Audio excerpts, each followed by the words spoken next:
Hello students, welcome to EduCraft Academy. Today we'll study test cross.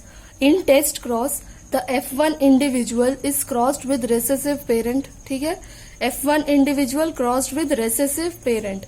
Let's take the example of height. In height, the dominant parent is tall, that is capital T, and the recessive parent is dwarf, that is small t. ठीक है, this is the recessive parent, and we know that F1 individual formed is this. ठीक है, so in test cross what will happen? Cross between these two will take place. Now let's do the cross. Draw the Punnett square.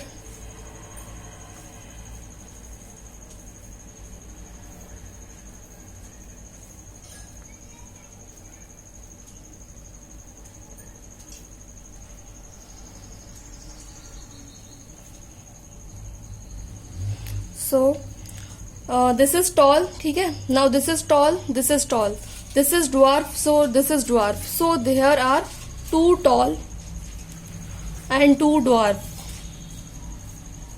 right? So can you see that the ratio between tall and dwarf is 1:1. ठीक है, the ratio between tall and dwarf is 1:1. You can see that both phenotypes occur here. Both phenotypes appear in this progeny. You can see both phenotype. If both phenotype appear in this progeny, that means that this unknown individual is heterozygous.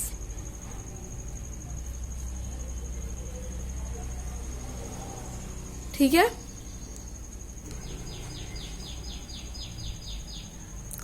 if both phenotype don't occur here and only one phenotype occurs, that is the dominant phenotype occurs. For example, if all four are the dominant phenotypes, then you can say that the F1 individual must be homozygous. ठीक है, so now why this test cross is done? What is the use of this test cross and why it is called test cross? It is called test cross as it is used to test whether an individual is homozygous or heterozygous.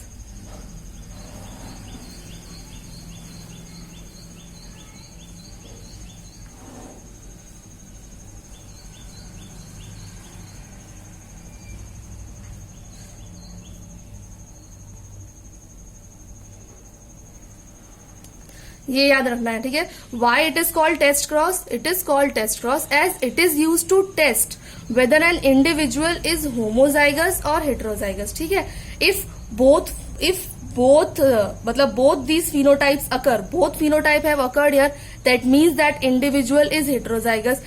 If same phenotype occurs, if all were tall, dominant phenotype, then you can say that the F1 individual is homozygous. ठीक है, for example let's take, देखो this test cross, why it is done? It is done to determine the genotype. ठीक है, test cross mainly करते ही क्यों करना है test cross?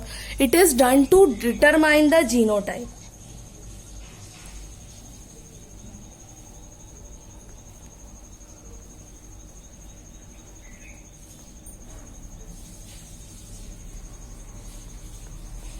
ठीक है, जीनोटाइप इज अननोन. हम जीनोटाइप के बारे में हमें कोई जानकारी नहीं है. We don't know the genotype. तो to find out the genotype whether it is homozygous और heterozygous, we do this test cross. And what is done here? F1 individual is crossed with recessive parent. ठीक है, चलो अब example ले लेते हैं homozygous का. सपोज की जो अननोन है that is homozygous. That means suppose की अननोन है दैट इज होमोजाइगस. तो लेट्स टेक एग्जाम्पल TT, है ना. This unknown is homozygous. तो क्या करेंगे हम? इसे क्रॉस किया हमने रेसेसिव से. ठीक है, तो अब यहाँ पर जो ऑफस्प्रिंग्स आएंगे वो क्या आ जाएंगे? गैमेट्स हो जाएंगे TT और गैमेट्स हो जाएंगे TT. ठीक है, प्यूनेट स्क्वायर बना लेते हैं.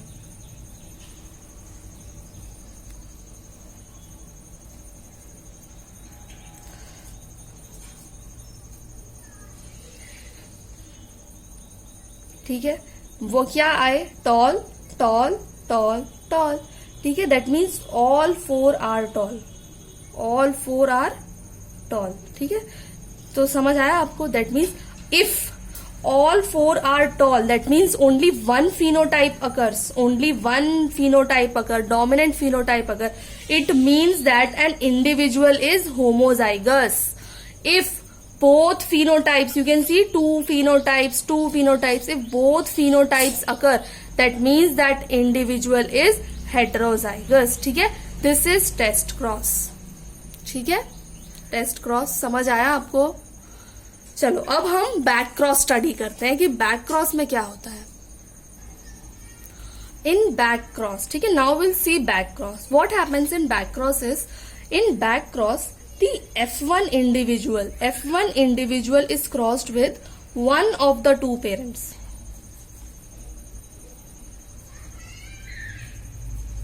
ठीक है, in back cross F1 individual is crossed with one of the two parents. ठीक है, this is called back cross.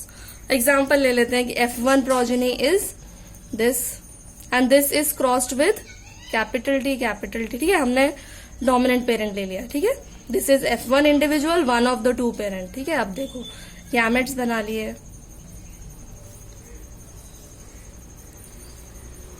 Unit square बना लेते हैं.